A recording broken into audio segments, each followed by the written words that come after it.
Здравейте, вие сте с Аудиосвят. Ако ви харесва този клип, ударете по един лайк и се абонирайте за канала. Какво знаем за водно-разтворимите витамини? Витамин B1. Този витамин се нарича още аневрин, тиамин или антиневритен фактор. В най-голямо количество витамин B1 се намира в друждите, маслодайните семена, пшеничните и оризовите трици, боба, граха, спанака, плодовете, орехите, а също така и в яйчния жълтък, кравето мляко, свинското и говеждото месо, черния дроб, бъбреците и дъра. Синтезира се и в дебелото черво, но в малки количества. Физиологичното действие на витамин B1 е върху обмяната на въглехидратите, белтачините, мазнините и водата. Поточно той влиза в съставът на ензимите декарбоксилаза и оксидаза ензими, които разграждат пирогроздената киселина, междинен продукт в обмяната на глюкозата, белтаците и мазнините. При хипо и авитаминоза B най-чувствителни са нервната и мускулната система. При нарушение на междинната обмяна на въглехидратите, белтаците и мазнините и натрупването на пирогроздена киселина в тези две системи се развиват възпалителни процеси, които водят до мускулна атрофия, парализа, сърдечна недостатъчност, смущения в перисталтиката, секрецията и резорбцията в храносмилателната система и дъра. Препоръчва на дневна дози. Мъже, жени равно 2-3 мг. Витамин В2. Витамин В2 носи още наименованията лактофлавин или рибофлавин. Той е широко разпространен в природата. В голямо количество се намира в друждите, обвивките на ориза и житните растения, зелените листни растения, доматите, зелето, емалца, друждите, черния дроб, бъбреците, млякото, яйчния жълтък и дъра. Действието на този витамин е разнообразно.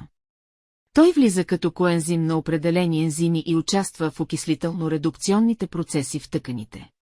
При вътреклетъчното дишане играе и важна роля в обмяната на въглехидратите, белтаците и мазнините, в химизма на зрението, в поддържане целостта на лигавиците и дъра. Повлиява и растежа на организма.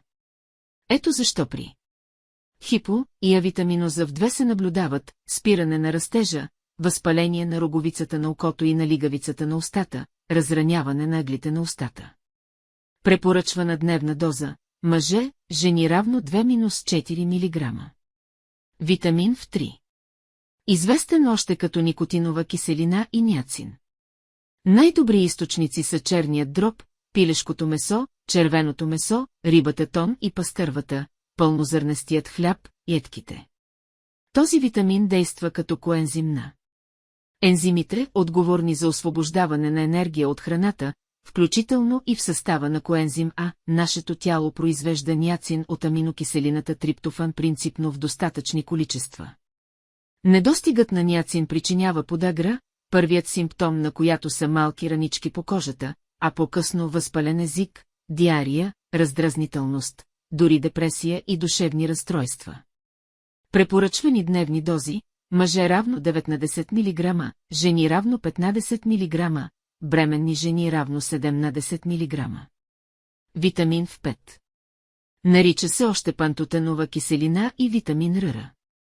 Този витамин се намира в наистина огромен спектър от храни, например бадемите, маята, брашното, черния дроб, рибата, месото, а освен това се произвежда и от бактериите в червата ни. Играе все още не съвсем ясна роля в метаболизма на протеините, въглехидратите и мазнините над 150 реакции, но се знае, че влиза в структурата на коензимите над и NADP, които от своя страна са оксидоредуктази. Заедно с другите витамини от групата В, пантотеновата киселина е нужна за превръщането на храната в енергия, изграждането на еритроцитите, жлъчния сок и синтезата на мазнини, стероиди от надбъбречните жлези, антитела, ацетилхолин и други невротрансмитери. Пантотеновата киселина облегчава болките при рани от изгаряния, порязвания и отразквания, понижава възпалението на кожата и ускорява заздравяването на раните. Препоръчва на дневна доза: мъже, жени равно 10-20 мг. Витамин В6. Този витамин всъщност е съчение от 3 витамина – пиридоксол, пиридоксал и пиридоксамин. Носи още наименованията пиридоксин и адермин. Витамин В6 се намира в най-голямо количество в дрождите, пшеничните и оризовите трици, пшеничните зародиши, царевицата, бобовите растения, в черния дроб, месото, рибата и дъра. Този витамин, подобно на витамин В2, също влиза като коензим на повече от 50 ензима и участва в окислително-редукционните процеси в тъканите при вътреклетъчното дишане, но влиза и в състава на редица други ензими при обмяната на мазнините и белтъците, например преструктуриране на някои аминокиселини, в синтез на биогенни амини за централната нервна система, в синтезата на витамин В3. Човешкият организъм сам си набавя нужното му количество, но в редките случаи на хиповитаминоза се наблюдават дерматити, анемия, забавяне на растежа, нервни разстройства и дъра препоръчва на дневна доза. Мъже, жени равно 1,5 мг. Витамин В7. Другите две имена на този витамин са витамин и биотин. Храните, богати на биотин, са яйчния жълтък, сиренето, бъбреците, соята, слънчогледовите семки, шоколада, гъбите, ядките, броколито и сладките картофи, батати. Заедно с другите витамини от групата В, витамин В7 помага за превръщането на храната в енергия, като пренася въглеродният двуокиси и е нужен за синтезата на въглехидрати, протеини, масни и нуклеинови киселини от тялото. Особено важен е за здрави коса, кожа и ногти. Хиповитаминозата е рядко срещана, но може да се наблюдава при дълговременно лечение с антибиотици или дълговременно консумиране на сурови яйчни белтъци, при което се наблюдава обезцветяване на кожата, забавяне на растежа и нервно разстройство. Препоръчвана дневна доза – мъже, жени равно 0,1-0,3 мг. Витамин В9. Нарича се още фолиева киселина или фолацин. Естествени източници са вътрешните органи, зелените листни зеленчуци, ядки, бобовите растения и дрождите, но се губи бързо при продукти, съхранявани на стайна температура и при кулинарната обработка.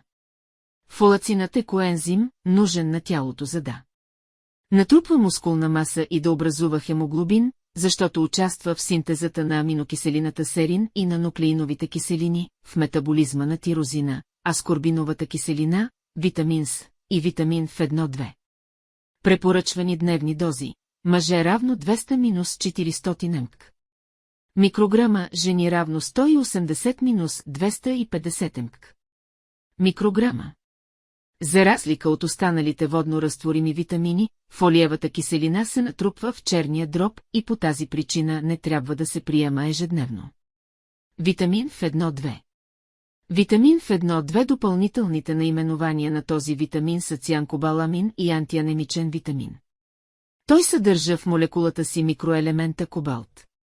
Витамин В1-2 се среща главно в животинските продукти черен дроб, бъбреци, сърце, мускули, яйчен жълтък, различни микроорганизми и дъра. Основното му действие е осъществяването на регулацията на кръвообразуването. При взаимодействието на витамин В1-2, външен фактор на кисел и специфичен протеин, наричан гастромокопротеин, вътрешен фактор на кисел, който се отделя от пилорната част на стомашната лигавица и благоприятстващ резорбцията на витамин В1-2, в черния дроб се образува тенар. Антианемичен фактор, който стимулира кръвообразуването. Препоръчвана дневна доза – мъже, жени равно 2 мг. Микрограма. Витамин С. Витамин С е аскорбинова киселина. Нарича се още антискорбутен фактор. В природата източниците на този витамин са многобройни. Намира се в свободна и свързана форма. От плодовете богати на витамин са цитрусовите плодове, шипката, червеното френско грозде, ягодите и дъра, а от зеленчуците, пиперките, спанакът, копривата, прясното и киселото зеле, магданозът, доматите, морковите и дъра. От продуктите с животински произход най-много витамин се съдържа в черния дроб и надбъбречните жлези. Витамин стимулира кръвообразуването, синтезата на факторът, отговорен за кръвосъсирването, съпротивата на организма към инфекции, антитоксичната функция на черния дроб. Повлиява още функциите на храносмилателната система, стената на кръвоносните съдове, клетъчните мембрани и дъра участва.